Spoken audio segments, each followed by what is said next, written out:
Je vous salue, chers amis, chers frères qui aiment l'histoire. Nous revenons sur la série de vidéos concernant l'ouvrage de Brzezinski, Le Grand Échiquier. Voilà, il écrit, pour définir sa politique, la Russie s'est fondée sur l'hypothèse suivante: entretenir des relations post-impériales avec l'Asie centrale réduirait petit à petit la souveraineté des nouveaux États, qui sont faibles si on les considère séparément, les reléguerait à un rôle subalterne d'une CEI, c'est-à-dire la communauté des États indépendants. La communauté des États indépendants, qui a regroupé des pays qui faisaient partie de l'ex-Union des républiques socialistes soviétiques. Donc d'une CEI intégrée. Pour atteindre cet objectif, la Russie décourage les nouveaux États de créer leur propre armée, les dissuade de promouvoir l'utilisation de leurs différentes langues, notant à cet égard que ceux-ci remplacent progressivement l'alphabet cyrillique, qui est l'alphabet qui est utilisé en Russie, qui a été créé par les frères Cyril et Méthode, qui ont été ceux qui ont évangélisé notamment les peuples slaves. Il dit que c'est remplacé par l'alphabet cyrillique serait remplacé par l'alphabet latin. Alors il parle d'entretenir des relations étroites avec des étrangers et de développer de nouveaux pipelines qui déboucheraient directement dans la mer d'Oman ou la Méditerranée. En cas de succès, la Russie pourra alors contrôler leurs relations extérieures et déterminer la part de leurs revenus. Mais il faut comprendre que la Russie même, avec la chute de l'URSS, n'avait pas les moyens de mener la politique dont parle ici Brzezinski. Voilà. C'est comme si on leur fait un procès d'intention. C'est un procès d'intention. Ces pays-là ont eu des armées, la preuve. Le Kyrgyzstan et le Tadjikistan sont en train de se battre, de faire la guerre. Parce que je ne me trompe pas, ouais, c'est ça, le Kyrgyzstan et le Tadjikistan sont en conflit actuellement. Un conflit armé. Voilà. Alors, en cas de succès, la Russie pourrait alors contrôler leurs relations extérieures et déterminer la part de leurs revenus. Ce n'est pas possible. C'est des pays indépendants qui mènent une politique indépendante. Mais lui soupçonne la Russie de vouloir perpétuer un impérialisme. Alors que l'impérialisme a pris fin avec le régime du tsar. Voilà. Quand Nicolas II a été tué, lui et sa famille. Voilà, c'est ça les faits. Maintenant, dans l'Union des républiques socialistes soviétiques, c'était le parti communiste qui gérait tous ces États-là. Voilà, ce n'est pas la Russie en tant que telle, bien que la Russie au sein de l'URSS était une entité très importante. Lorsqu'il commence ses objectifs, les porte-paroles russes évoquent souvent, comme nous l'avons vu en chapitre 4, l'exemple de l'Union européenne. En réalité, la politique russe à l'égard de l'Asie centrale et du Caucase rappelle plutôt la communauté francophone d'Afrique, avec ses contingents militaires français et les allocations budgétaires versées par la France, le tout permettant à cette dernière de déterminer la ligne de conduite et la politique des États francophones post-coloniaux d'Afrique. Mais est-ce que la Russie imposait des chefs d'État à la tête de ces pays-là, non? Alors que la France, elle impose des chefs d'État à la tête de ces pays francophones, du franc CFA. Ceux qui sont récalcitrants, elle les fait éliminer. Donc, ce n'est pas la même chose. Voilà, ils comparent deux choses qui sont très différentes en fait. Voilà. La politique de la France vis-à-vis des pays du franc CFA, c'est une politique coloniale, de coercition criminelle. Alors que ce n'est pas le cas des rapports de la Russie avec les anciens pays du Caucase qui faisaient partie de l'Union des républiques socialistes soviétiques. Ce n'est pas la même chose. La Russie s'est donc fixé une priorité de restaurer autant que possible son influence économique et politique dans cette région. Consolider la communauté des États indépendants lui semble le meilleur moyen d'y parvenir. La soumission politique de l'Azerbaïdjan et celle du Kazakhstan sont deux étapes fondamentales dans la stratégie géopolitique de Moscou. Parce que ces pays-là sont des pays qui ont beaucoup de ressources naturelles. Le danger, ce n'est pas la Russie. La Russie aussi a plein de ressources naturelles. Le danger, c'est que des investisseurs étrangers viennent mettre la main sur leurs ressources, s'accaparer leurs ressources avec des biais C'est ça, en fait, c'est ça le vrai danger, mais ce n'est pas en tant que tel la Russie, non. L'Azerbaïdjan constitue aux yeux de la Russie la cible prioritaire. Sa subordination aidera à isoler l'Asie centrale de l'Occident, notamment de la Turquie, de la Russie, et la Russie bénéficiera alors d'un important avantage stratégique sur l'Ouzbékistan et le Turkménistan, tous deux récalcitrants. C'est volontairement qu'ils ont accepté d'entrer dans la communauté des États indépendants. Voilà. D'ailleurs, l'Azerbaïdjan, son conflit, c'est plutôt avec l'Arménie. À propos du Nagorno-Karabakh, son conflit, ce n'est même pas avec la Russie. D'ailleurs, devant les combats violents, souvent, c'est les Russes qui ont plaidé pour qu'il y ait un cessez-le-feu. Voilà. Ce ne sont pas les Occidentaux, ce sont les Russes qui ont plaidé pour qu'il y ait un cessez-le-feu. Au contraire, les Occidentaux s'évertuaient à vendre des armes, aussi bien aux Arméniens que aux Azéris. Voilà le problème. Il critique la Russie, mais il ne critique pas l'Occident. Il a une vue très étroite, Brzezinski. C'est pas normal. Notons à cet égard qu'une coopération tactique avec l'Iran sur les questions controversées, telles que le partage des concessions de fourrage en mer Caspienne, s'inscrit directement dans l'objectif russe et contraint Bakou à se soumettre à la volonté de Moscou. Bon. Non. Je pense que là, il y a un centre aérospatial. Bon. Et la Russie paye des droits, n'est-ce pas? Donc, c'est quand même curieux. La soumission de l'Azerbaïdjan conforterait également la position dominante de la Russie, tant en Géorgie qu'en Arménie. Le Kazakhstan représente également une cible de tout premier ordre, car sa vulnérabilité sur le plan ethnique ne lui permettrait pas d'avoir l'avantage dans le cas d'un affrontement ouvert avec Moscou. Pourquoi est-ce qu'il doit avoir un affrontement ouvert avec Moscou? D'ailleurs, au Kazakhstan, il y a un chef d'État là-bas qui se fait réélire régulièrement. On ne sait sur quelle base. Voilà. Voilà. Et il n'est pas soutenu par Moscou. Non, pas du tout. Par ailleurs, la Russie peut également tirer profit des craintes des Kazakhs face au dynamisme croissant de la Chine et de leur mécontentement de plus en plus grand face aux épurations qui ont lieu dans la province justement du Xinjiang. Ça aussi, c'est faux. Parce que le Xinjiang, ceux qui sont là-bas, ce sont des peuples turcophones. Ce sont les peuples turcophones. Dans le Xinjiang, ce sont les peuples turcophones. Voilà. Et en fait, puisque la Chine compte faire un équilibrage économique et de développement dans toutes ces régions, donc de plus en plus, ils investissent dans le Xinjiang pour que les Ouïghours puissent profiter de cette prospérité. Ils l'ont fait aussi pour les Tibétains, Donc c'est ça.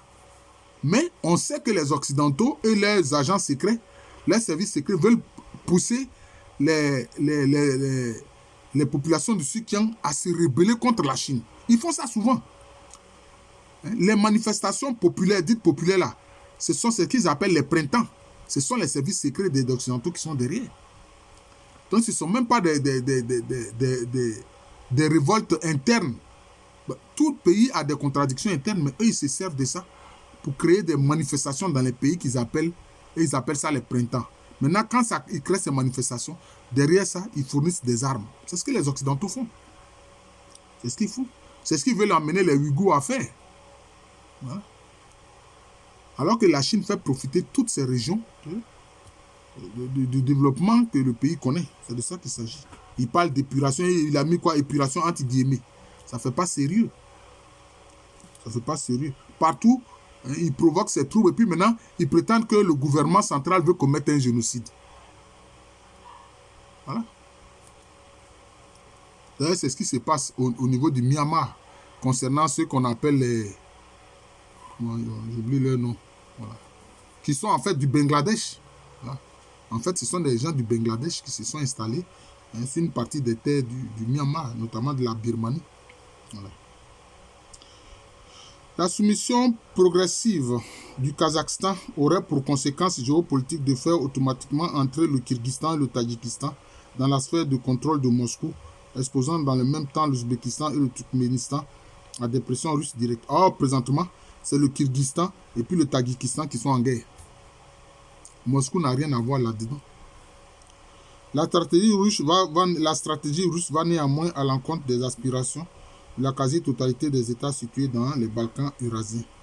En effet, leurs nouvelles élites politiques ne sauraient consentir à céder le pouvoir et les privilèges acquis grâce à l'indépendance. Lui-même, il le dit maintenant. Grâce à l'indépendance, maintenant, ils ont des pouvoirs acquis. Ils ont des privilèges. Alors, si la Russie voulait tant les nuire, mais la Russie aurait empêché qu'ils aient ces privilèges-là et qu'ils aient ce pouvoir. Tandis que les Russes de la région abandonnent progressivement leur position d'autrefois privilégiée, les nouvelles élites revendiquent de plus en plus leur droit à la souveraineté. Processus dynamique et contagieux sur le plan social. En outre, les populations autrefois passives dans la vie politique se montrent à la fois plus nationalistes et en dehors de la Géorgie et de l'harmonie également plus conscientes de leur identité islamique. Mais elles ont toujours eu leur conscience islamique, musulmane.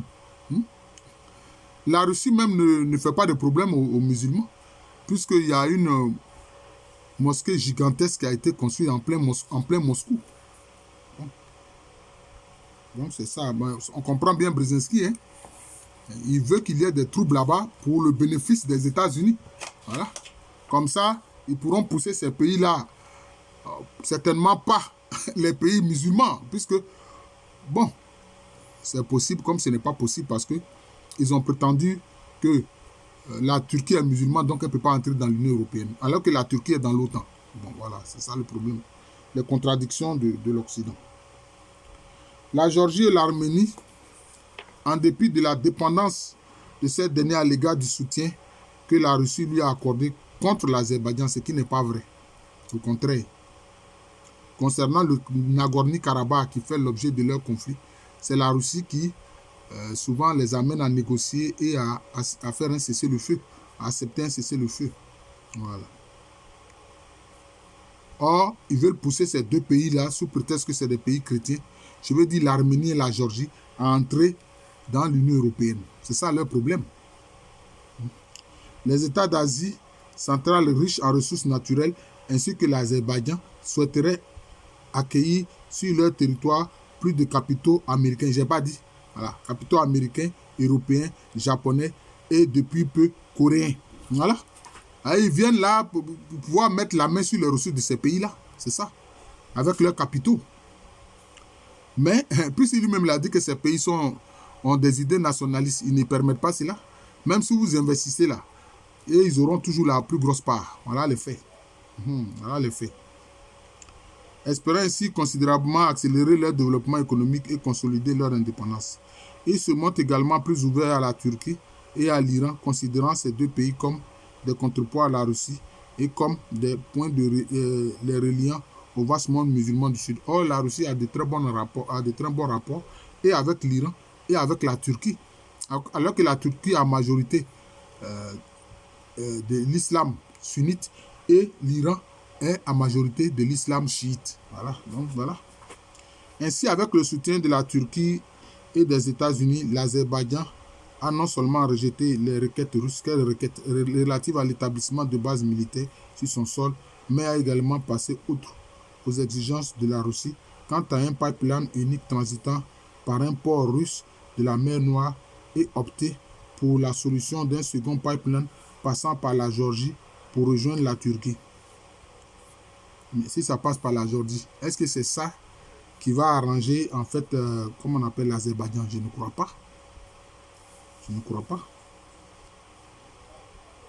Parce que la Géorgie, les Géorgiens, ce sont des chrétiens, je crois que des chrétiens orthodoxes. Voilà, c'est ça.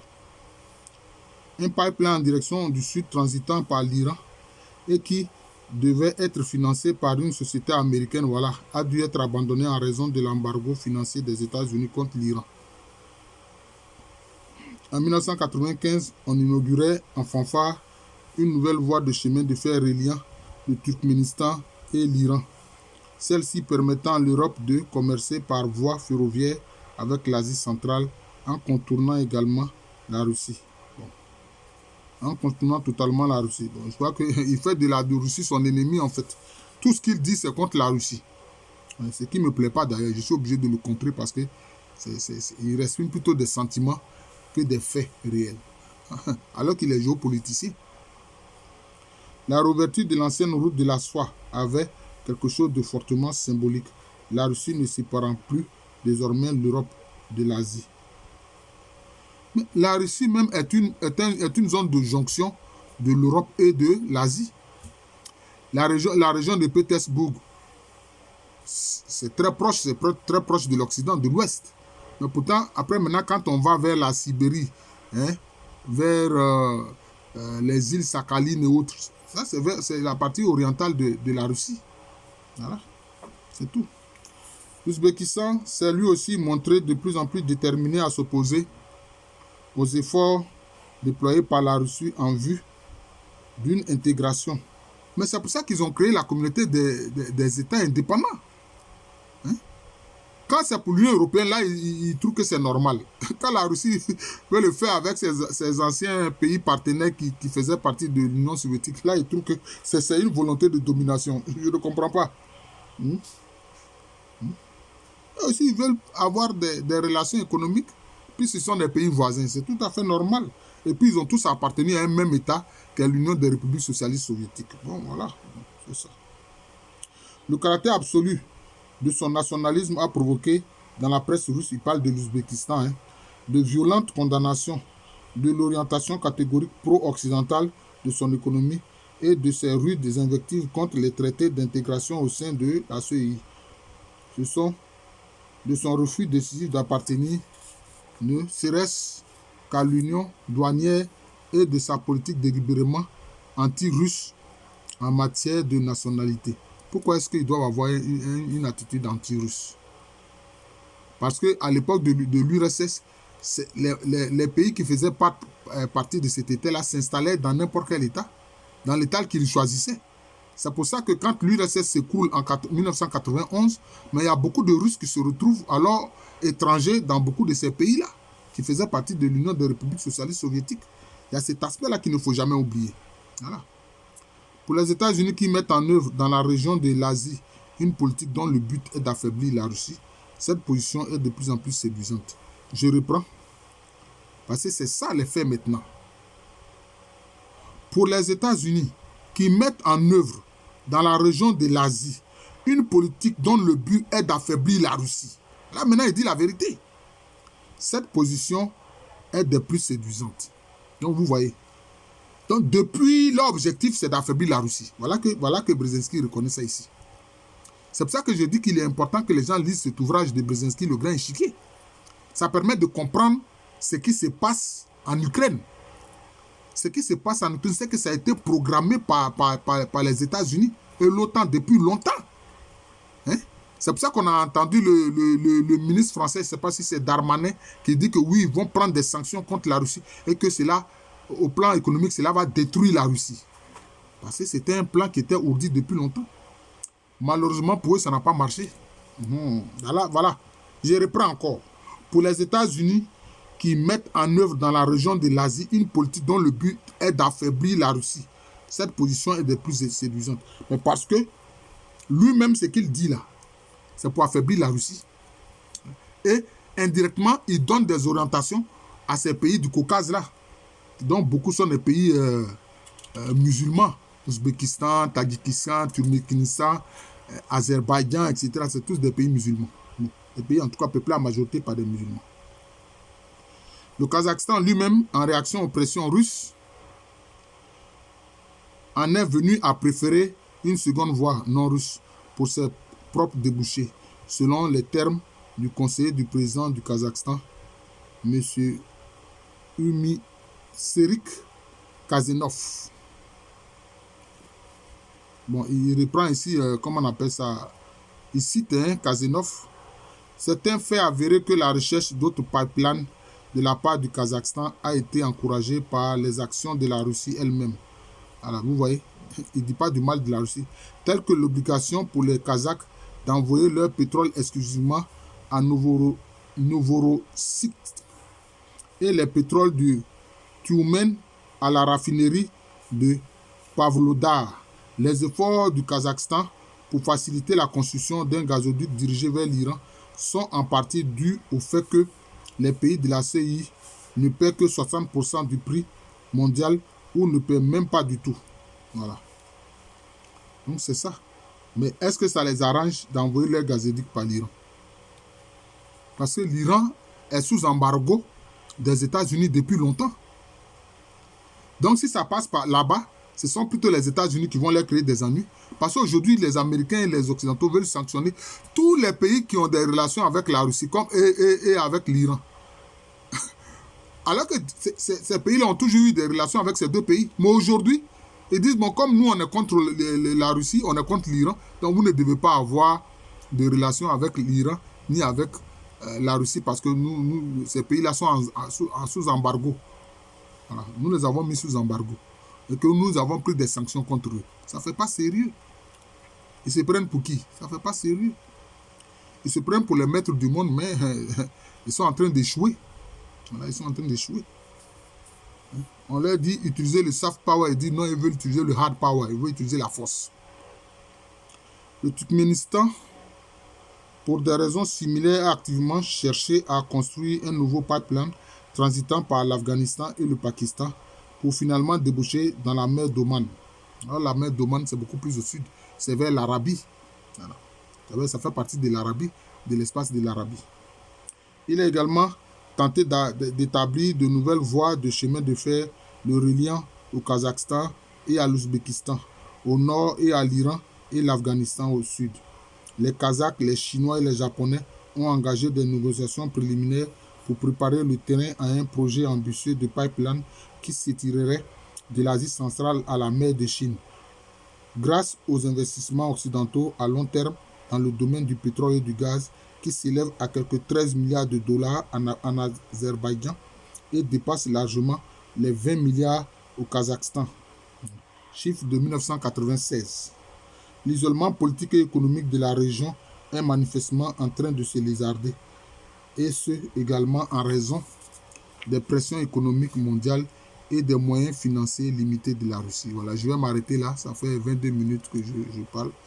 Donc voilà, donc ici, l'auteur montre l'importance de ces régions du Caucase qui faisaient partie de l'ex-Union des républiques socialistes soviétiques, qui sont en majorité des pays peuplés par les musulmans, notamment dans le Caucase, Kazakhstan, Azerbaïdjan, Turkménistan, Kyrgyzstan, Tadjikistan, etc. Sauf l'Arménie et la Géorgie qui sont des pays peuplés à majorité par des chrétiens, notamment des chrétiens orthodoxes. Mais on voit que c'est des pays qui ont du pétrole. Ils ont du gaz. Or, aujourd'hui, avec la crise des énergies, voilà des pays qui auraient pu arranger les Occidentaux. Voilà. Mais eux, ils veulent plutôt se servir de ces pays-là pour affaiblir la Russie. Parce que lui-même, il a dit, leur objectif, c'est d'affaiblir la Russie. Donc, depuis longtemps, ils disent ça. Mais ils n'y parviennent pas. Voilà. Je vous remercie. Je suis le professeur Alou Kwame René, professeur titulaire d'histoire à l'université Félix Faidherbe, une université qui est à Abidjan, c'est à Cocody. C'est en Côte d'Ivoire, un pays situé en Afrique de l'Ouest.